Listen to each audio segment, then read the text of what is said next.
Many of you knew my mom as the refined British lady with a kind heart and cute accent from both England and San Diego. She was indeed that and much more. But what you may not know is that Mom was not actually from England originally. Mom was born in India and was part of a military family that moved around during her younger years. In 1947, when the British were petitioned to leave India, my 3-year-old toddler mom, her parents, and 2 siblings hopped on a boat for 6 weeks until they landed in Liverpool, England. Her sister Pauline recalled that their younger brother John was an infant during that trip and cried and cried.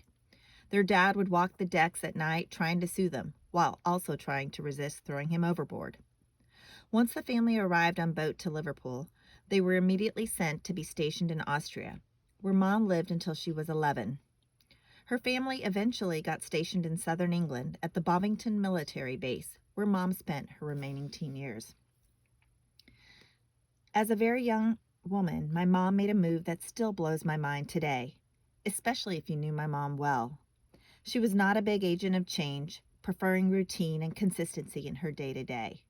So for her to answer an ad in an English paper to be an au pair for an American family was truly remarkable. Upon getting hired, she left her family home in southern England and moved to Balboa Island, California. My British beauty of a mom was now a Cali girl. It was in Southern California that she met my handsome dad, Ron, a Marine pilot who just returned from Vietnam. After 6 months of courtship, they married, and within the year I was born.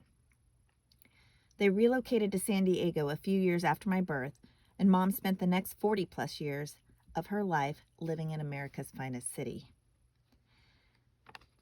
Mom stayed home initially to raise me while Dad went into the insurance business. They were good parents living in a suburban community where tennis was the sport du jour. I spent many hours as a little girl sitting on the tennis court watching my parents play. At the age of 13, my parents divorced. Although hard on all of us at first, my parents were very committed to bringing me up together, and neither said a disparaging word to me about the other. Holidays and school events always included both parents in some manner. Neither Mom nor Dad ever remarried, and they both remained supportive of each other and me. Mom's commitment and unfailing loyalty to the family was seen when my dad was diagnosed with cancer at the age of 53. Mom readily took on the role of part-time caregiver, carpooler, and hospital visitor, along with myself. When Dad passed, she handled closing down much of his affairs so I could return to work in Houston and be with my new husband, Brad. Mom made those last 3 years of Dad's life easier on both of us, and for that I'm eternally grateful. As a single lady, my mom had a small group of incredible friends that loved to walk, talk, and drink wine, of course. Each of them worked hard during the week at their jobs, and weekends were spent going on beautiful walks around Lake Park, Torrey Pines, or their favorite, Coronado Island. Walks around Coronado often ended up at Miguel's Mexican restaurant for dinner. This tight group of friends, many divorcees themselves, supported each other as each prepared to become empty nesters. Their friendship continued once all of us kids were away at college. Again, walks, talks, wine, and giggles. Mom's family consists of her 2 sisters, Pauline and Anne, who live in England and Scotland respectively. Her brothers, John and Peter, live in Sydney and Melbourne, Australia. Although distance kept the siblings from seeing each other often, they were a tight family, connected by the love for their parents, Douglas and Blanche. I have fond memories of the British clan coming to the States for visits, their accents so strong I couldn't believe my mum, M-U-M, was one of them. I love seeing them interact as a boisterous clan at my wedding, and their visit to see Mom here in Houston 2 years ago is a memory I will cherish forever. It was then that I finally felt I was part of a larger family and not just an only child. Mom's sisters were her kindred spirits. When visiting, they would spend hours in each other's beds, drinking coffee and giggling. They loved to sun together and had some fun times in Palm Springs. Her brothers are lovely gentlemen who love to tease their big sister, as all brothers do. Peter, Mom's youngest brother, recalled a time when he put the family mice, Salt and Pepper, in Mom's bed as retribution for getting him in trouble with their father. John, her older brother, recalled a time just prior to my parents' wedding. He had flown to the States to attend their wedding, and my dad put him up in an apartment that had a pool. John was so enamored with the California sun that he got badly sunburned. He was shedding so bad that my mom, who most of us know was a neatnik, followed behind him with a vacuum cleaner, sucking up his skin off the floor, and even putting the vacuum on his body to directly solve the matter. As I mentioned, my mom was part of a military family, so she grew up in a regimented household where rules were to be followed and chores done. Needless to say, as a parent, my mom expected tidiness, order, and respect.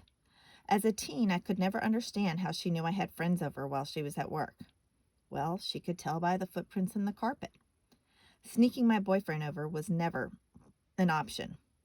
I also never understood why all of the trash cans needed to be emptied every day. Aren't they supposed to get full first before emptying? I swore I would be different when I was an adult, but I'm here to tell you today, I am not. I am my mother's daughter, and I derive a lot of pleasure from a good vacuum cleaner and a clean house. All kidding aside, though, my mom's legacy is her servant's heart. She'd give the shirt off her back to help family, friends, and even more telling, a stranger. Her favorite saying was, "Cold hands, warm heart." And she often said that she was her mother's daughter because her mom, Blanche, always helped others. It was part of her DNA. She couldn't help herself. You could give Mom the most unpleasant task, and she would do it readily with all of her energy. She helped many of her friends move, clean their houses, sort through their closets, and hide their electrical cords, her true specialty. She regularly gave cookies to the gardeners at her condo complex to take home to their kids on the weekends. She'd tell me that pecan sandies were their kids' favorite. She developed friendships with the maintenance and cleaning crews at her complex and was always on hand to supply them with water or a few dollars. She bought sandwiches for the homeless outside of her grocery store. Even here in Houston, when driving with Mom, we couldn't pass a homeless person in need without Mom digging through my purse for money. Mom was a true servant because all of this was done without fanfare. A few years before moving to Houston, Mom dedicated much of her time to helping her next-door neighbor, who was alone and ill with no family support. Mom helped her clean her home, made sure she had food, and reassured her everything was okay. I remember feeling slightly resentful that Mom spent so much time caring for this lady, at the cost of visiting us in Houston. She said she couldn't leave the woman alone. When this neighbor sadly passed, Mom worked to finalize her affairs, notifying distant relatives of her passing. Mom's servant's heart continued after she moved to the Belmont in Houston. She had a soft spot for seniors, which is pretty ironic since she was in her 70s as well. I'd always ask her when she would start identifying as a senior and stop referring to them in third person. She'd giggle. She was a big hugger and got her daily fill from all of the staff at the Belmont. She was keenly aware when someone was sad, hurt, or needed help. She'd give their hand a gentle squeeze, rub their shoulder, and run to get help if they needed something she couldn't help with. She'd always say, "All anyone needs is a little TLC."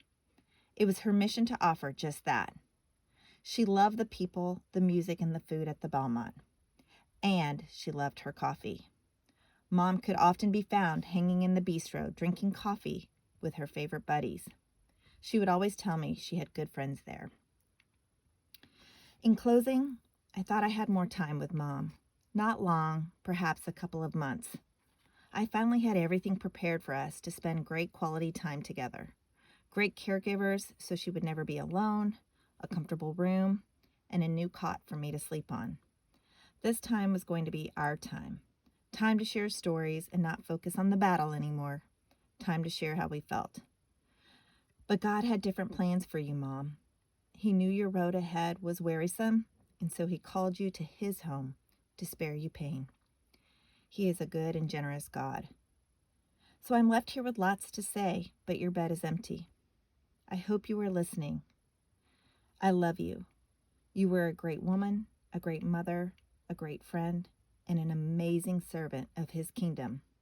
You were a champion for the underdog. You were vulnerable, yet strong with your convictions. You were a helper who didn't want help. You were fiercely independent, yet you called me your mommy. You were my biggest advocate, always saying I was the best to anyone who would listen. But I am me because of you, because of how you raised me to know right from wrong. I am forever grateful to call you Mom. Rest peacefully, Mom. You are now in the best hands ever. I love you dearly, now and always.